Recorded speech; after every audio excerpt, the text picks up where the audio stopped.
अरे भिखारन, तूने मेरा 5 लाख का हार चुराया है। आज तुझे जेल में सड़ा दूंगी। सेठानी ने 8 साल की नौकरानी को घसीटते हुए पुलिस के हवाले किया। तभी एक काली गाड़ी से जज साहब उतरे और बोले, खबरदार, यह नौकरानी नहीं, मेरी वारिस है। नमस्कार दोस्तों। बाहर मूसलाधार बारिश हो रही थी और बादलों की गर्जना से पूरा शहर थर्रा रहा था। लेकिन शहर के सबसे रईस इलाके में बने विलासिता भवन के अंदर मौसम से भी ज्यादा भयानक तूफान आया हुआ था। 8 साल की छोटी सी बच्ची, जिसे सब छुटकी कहकर बुलाते थे, फर्श पर बैठी थर थर कांप रही थी। उसके गाल पर एक लाल निशान था और आंखों में आंसू बहकर उसके फटे हुए फ्रॉक को भिगो रहे थे। उसके सामने खड़ी थी घर की मालकिन मिसेस शालिनी दीवान। शालिनी के चेहरे पर क्रूरता साफ झलक रही थी। उसने छुटकी के बाल पकड़कर उसे झकझोरा। बोल, कहाँ छुपाया है तूने मेरा हीरो का जहार? मैंने तुझे अपनी अलमारी के पास देखा था। 2 वक्त की रोटी क्या दी, तू तो संपन्न निकली। छुटकी ने हाथ जोड़कर हिचकियां लेते हुए कहा, नहीं मालकिन, मैंने चोरी नहीं की है। मैं तो बस वहाँ सफाई कर रही थी। मुझे आपके हार के बारे में कुछ नहीं पता। मेरी अम्मा की कसम मालकिन, मैंने चोरी नहीं की। चुप कर झूठी, शालिनी ने जोर से चिल्लाकर कहा। अम्मा की कसम खाती है? कौन सी अम्मा? वही जो तुझे अनाथालय के बाहर छोड़कर मर गई थी। और तेरा तो खून ही गंदा है। चोरों और भिखारियों की औलाद है तू। शालिनी के यह शब्द चुटकी के दिल पर किसी खंजर की तरह लगे। वह अनाथ थी, बेसहारा थी। 2 साल पहले उसे एक एनजीओ के माध्यम से इस घर में काम पर रखा गया था। शालिनी उसे दिन रात काम करवाती, बासी खाना देती और छोटी सी गलती पर जानवरों की तरह पिटती थी। लेकिन आज तो हद ही हो गई थी। शालिनी का 5 लाख का कीमती हार गायब था और इल्जाम सीधा इस मासूम बच्ची पर लगा दिया गया था। घर के पुराने माली रामू काका, जो पिछले 20 सालों से वहां काम कर रहे थे, हिम्मत करके आगे आए। उनकी आंखों में चुटकी के लिए दर्द था। मालकिन, अनर्थ मत कीजिए। यह बच्ची तो चींटी भी नहीं मार सकती। चोरी क्या करेगी? हो सकता है हार कहीं गिर गया हो। हम ढूंढ लेंगे। पुलिस को मत बुलाइए। शालिनी ने रामू काका को भी डपट दिया। तुम चुप रहो बुड्ढे। तुम भी मिले हुए हो क्या इसके साथ? मैंने पुलिस को फोन कर दिया है। अब यह जेल की हवा खाएगी तभी इसका मुंह खुलेगा। तभी दरवाजे पर पुलिस जीप का सायरन गूंजा। बारिश के बीच इंस्पेक्टर कदम और 2 हवलदार घर के अंदर दाखिल हुए। इंस्पेक्टर कदम शालिनी दीवान के पति मिस्टर दीवान का पुराना परिचित था और अक्सर रईसों की जी हजूरी करके अपनी जेबें भरता था। क्या बात है मिसेस दीवान, किसने चोरी की है? इंस्पेक्टर ने अपनी टोपी ठीक करते हुए पूछा। शालिनी ने छुटकी की तरफ उंगली उठाई। इंस्पेक्टर साहब, यह देखिए, यह अनाथ लड़की, मैंने इसे आश्रय दिया और इसने मेरा 5 लाख का हार चुरा लिया। इसे ले जाइए और तब तक मारिए जब तक यह सच न उगल दे। इंस्पेक्टर कदम ने अपनी डंडी छुटकी के पास जमीन पर पटकी, जिससे बच्ची और भी सहम गई। ओहो, तो यह है वह चोरनी। शकल से तो बड़ी मायूस बनती है। चल खड़ी हो, थाने में हमारे पास सच उगलवाने के बहुत तरीके हैं।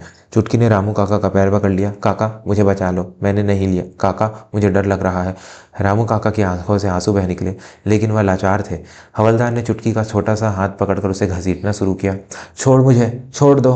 बच्ची चीख रही थी, लेकिन वहां मौजूद किसी भी अमीर इंसान का दिल नहीं पसीजा। शालिनी दीवान के चेहरे पर एक शैतानी मुस्कान थी। उसे अपनी ताकत और पैसे पर घमंड था।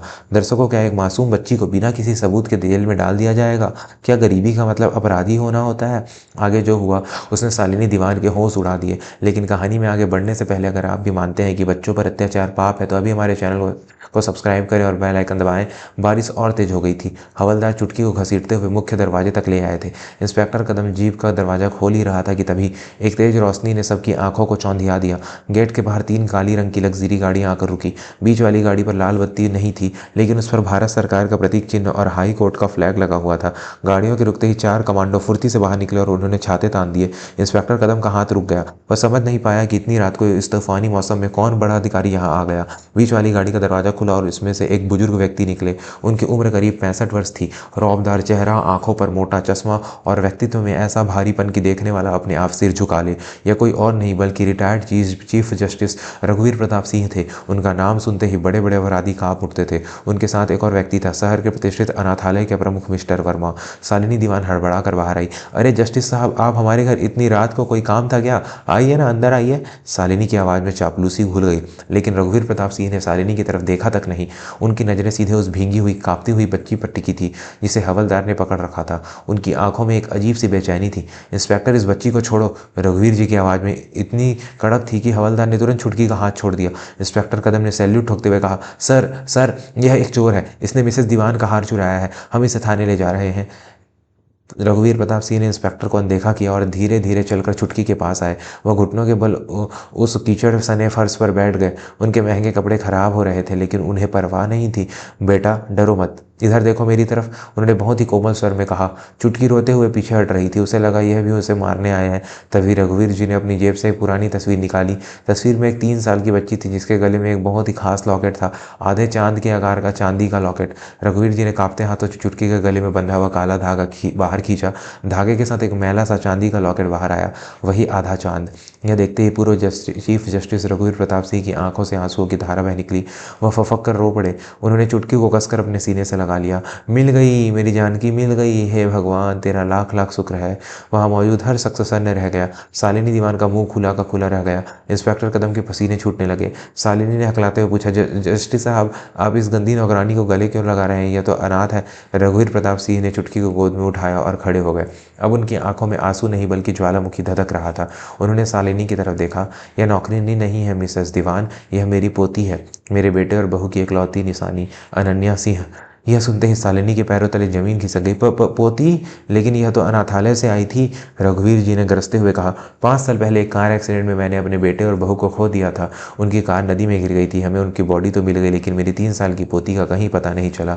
पुलिस ने कहा वह बह गई होगी, लेकिन मेरा दिल कहता था वह जिंदा है। मैं 5 साल से हर अनाथालय, हर शहर में इसे ढूंढ रहा हूँ। कल मुझे मिस्टर वर्मा ने खबर दी कि आपके घर में काम करने वाली बच्ची के पास वही लॉकेट है जो मैंने अपनी पोती को उसके 3रे जन्मदिन पर दिया था।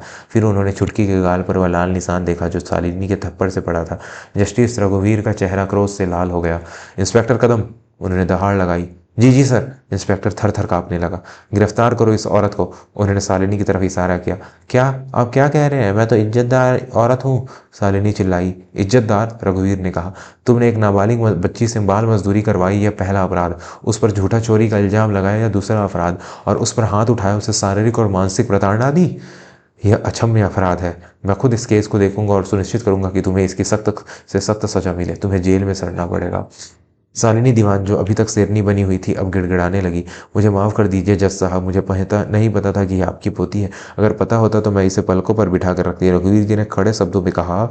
यही तो तुम जैसे लोगों की असली बीमारी है। अगर वह मेरी पोती है तो पलकों पर बिठाओगी, और अगर वह गरीब अनाथ है तो उसे जानवरों की तरह पीटोगी। दर्द का रिश्ता खून से नहीं इंसानियत से होता है। ले जाओ इसे। पुलिस ने जो अभी तक छुटकी को ले जाने वाली थी अब सालिनी दीवान के हाथों में हथकड़ी पहना दी। वक्त का पहिया घूम चुका था। जो औरत दूसरों को जेल भेजने की धमकी देती थी आज वह खुद पुलिस की जीप में बैठने को मजबूर थी। दर्शकों, कहानी में अभी एक बहुत ही भावुक मोड़ आना बाकी है, जिसे सुनकर आपकी आंखें भर आएंगी। लेकिन उससे पहले आपसे निवेदन है कि अगर आपको यह कहानी पसंद आ रही है तो वीडियो को लाइक करें और कमेंट में जय हिंद जरूर लिखें। और हाँ, चैनल को सब्सक्राइब करना ना भूलें। चुटकी अभी डरी हुई थी।